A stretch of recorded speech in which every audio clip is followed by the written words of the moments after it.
How has it been 6 months since the PS5 Pro launched? Where did the time go? Anyway, I'm back. I've got 2 TVs, 2 PlayStations, PS5, PS5 Pro, and I want to see what's changed, if there are enough Pro-enhanced games now to make it actually worth buying. So, in my launch review 6 months ago, I said the Pro wasn't worth buying for most of us. And I still stand by that, although it really comes down to whether the games you're actually playing have had a worthwhile upgrade on the Pro. I mean, paying £699 for the PS5 Pro at launch did sting a little bit. I mean, my PS5 was working just fine, and I definitely didn't go for one of the hard-to-find, scalped, overpriced disc drives. Fortunately, the prices are a bit more reasonable now. In fact, you can get a PS5 Pro for maybe 5% off at most retailers compared to the launch price, and also you can buy a disc drive from Sony at 70 quid and available, so things have got better in terms of availability. But the whole point was to know that I was playing the best version of this game on PlayStation. I'm not missing out, even if it's just a bump to the resolution. And also it feels like it will be more future-proof for getting the best experience in games like GTA 6 and Battlefield 6.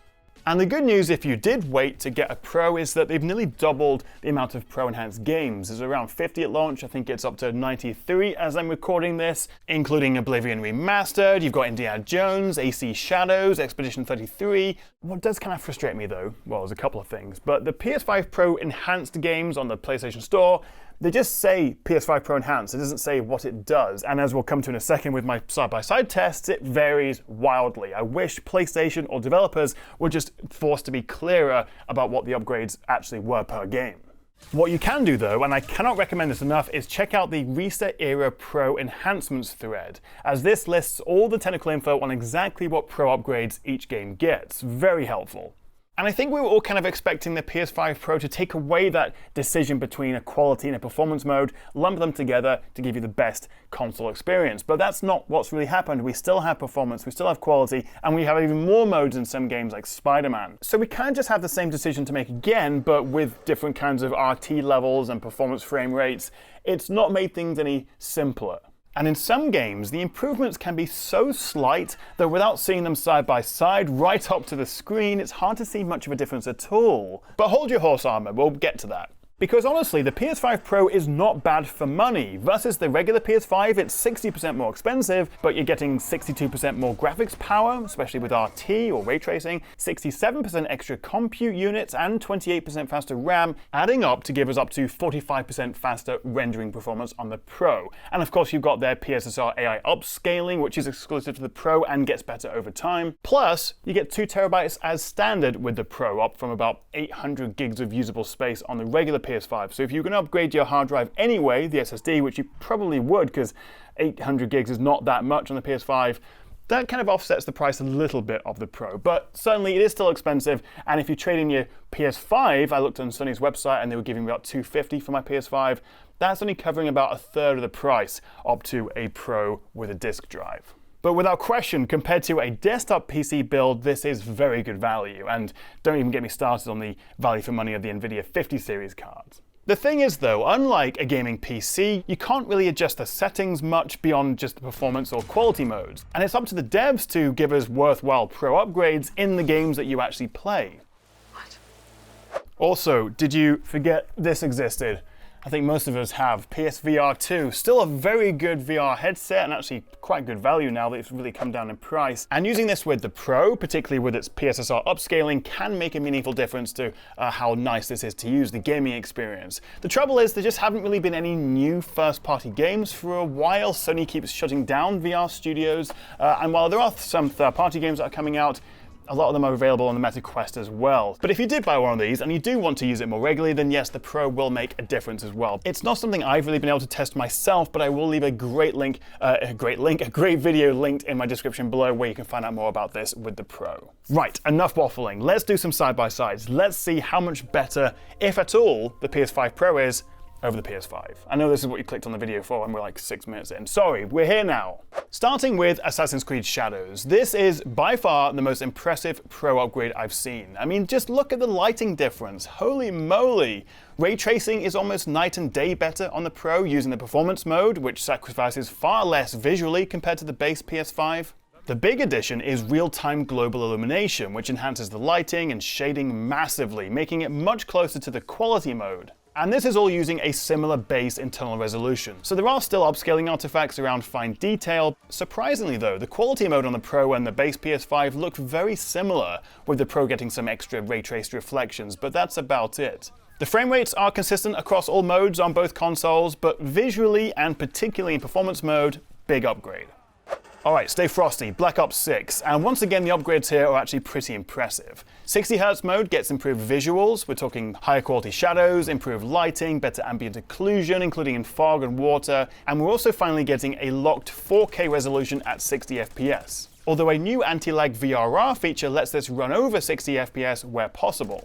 But Black Ops is also one of the handful of 120Hz games as well, assuming you're playing on a TV that supports it. And here we're getting a sizable boost to the frame rate, hitting between 100 and 120 FPS versus around 80 to 90 on the base PS5, depending on the scene. That bump in frame rate may just give you that competitive advantage in multiplayer. So Black Ops is a genuine upgrade as well. Also, Digital Foundry has a deep dive on the Pro in Black Ops 6 and is well worth checking out. Again, I'll leave that in the description. Let's dive into Oblivion Remastered, and as things stand, I can barely see any enhancements in the 30 FPS quality or the 60 FPS performance modes. Although upcoming patches may help, maybe not.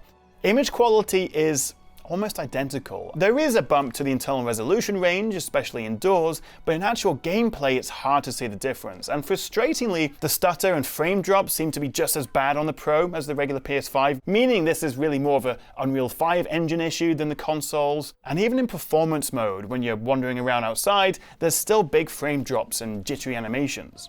And the greater reliance on the PSSR upscaling means that we get issues like shimmering volumetric lighting and weird artifacting around fast-moving subjects like blinking eyes.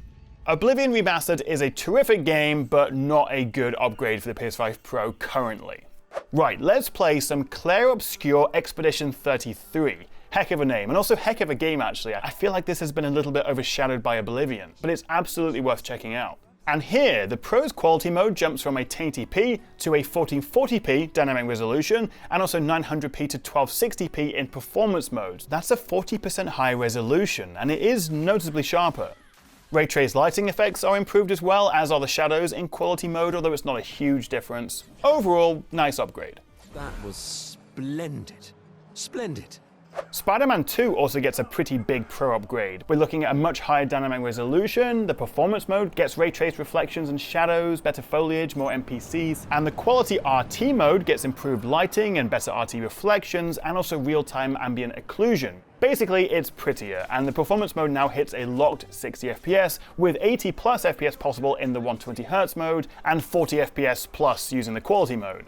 Now, punching Nazis is always a treat, whether it's in real life or in Indiana Jones and the Great Circle, and here things look pretty similar between the base PS5 and the Pro. The volumetric lighting is apparently improved, but shadow resolution, texture detail, draw distance, the ray traced illuminations, and the 60 FPS target frame rate, all identical.